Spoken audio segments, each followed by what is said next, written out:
గత కొన్ని రోజులుగా వైసీపీ నేతలు దొంగ మద్యం పేరుతో ఎన్డీఏ కూటమి ప్రభుత్వాన్ని అల్లరి చేయడానికి ప్రయత్నించగా విఫలమయ్యారని ప్రభుత్వం తెలిపింది.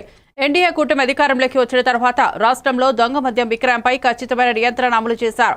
అయినప్పటికీ వైసీపీ మళ్లీ కొత్త డ్రామా మొదలుపెట్టిందనే ఆరోపణలు వచ్చాయి. వైసీపీ నేతలు సౌత్ ఆఫ్రికాలో కొన్ని గదులలో దొంగ మద్యం తయారు చేసిన విధానాన్ని ఇబ్రహీంపట్నం మరియు ఇతర ప్రాంతాల్లో అనుసరిస్తున్నారని ప్రభుత్వ వర్గాలు పేర్కొన్నారు. వైసీపీ నేతలు గజ దొంగలు బందిపోట్లు కలిసి సీఎం చంద్రబాబు నాయుడుపై అభండాలు వేయడానికి ప్రయత్నిస్తున్నారని కసినేని శెట్టి ట్వీట్ ద్వారా సూచించారు.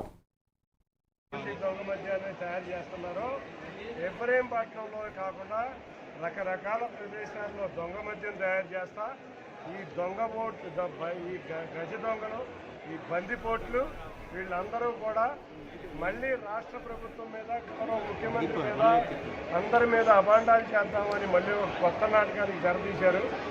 మేము దాన్ని కట్టడి చేయడమే కాకుండా ఎవరెవరైతే దీని వెనకాల ఉన్నారో ప్రభుత్వాలందరినీ బయటికి తీసుకురావడం, దాంట్లో ఏవన్ ముద్దాయిగా ఉన్న వ్యక్తి వాళ్ళ వైసీపీ నాయకత్వం, ఆది నాయకత్వం వాళ్ళకు ఒక పేరు వచ్చింది.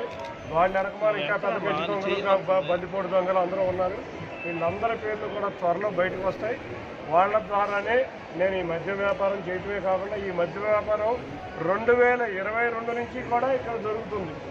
మేము వచ్చి నిజంగా మద్యంలో ఉన్న దొంగ మద్యం అంత ముందు చేసిందే కాకుండా ఇప్పుడు ఉన్న వీళ్ళని కూడా మా ఆధ్వర్యంలో అరెస్ట్ చేశాం. వీళ్ళందరూ త్వరలో బయటకు వస్తాయి జాతకాలు. ఇది ఒక పెద్ద గూడుపుటాని. మళ్ళీ రాష్ట్రంలో దొంగతనంగా మద్యం అమ్ముదామని వీళ్ళు చేసిన కుట్రలన్నీ బయటకు వస్తున్నాయి. తప్పకుండా దోషులకి కఠిన శిక్ష పడుతుంది. ఆల్రెడీ సిట్ ఆధ్వర్యంలో మద్యం మీద జరుగుతుంది. రేపు కొత్తగా దీని మీద కూడా ఒక సిట్ వేయడం జరిగింది. అన్ని సాక్ష్యాలు బయటకు వస్తాయి. తప్పకుండా ఎన్టీఆర్ జిల్లాలో ఉన్న వైసీపీ నాయకులు మొత్తం అవినాష్, పేర్ని నాని, జోగి రమేష్, వెల్లంపల్లి శ్రీను ఇటువంటి నాయకులందరి హస్తం దీంట్లో ఉందని అందరికీ తెలుస్తుంది. రాష్ట్ర ప్రభుత్వాన్ని అల్లరి చేద్దామని గత వారం రోజుల నుంచి కూడా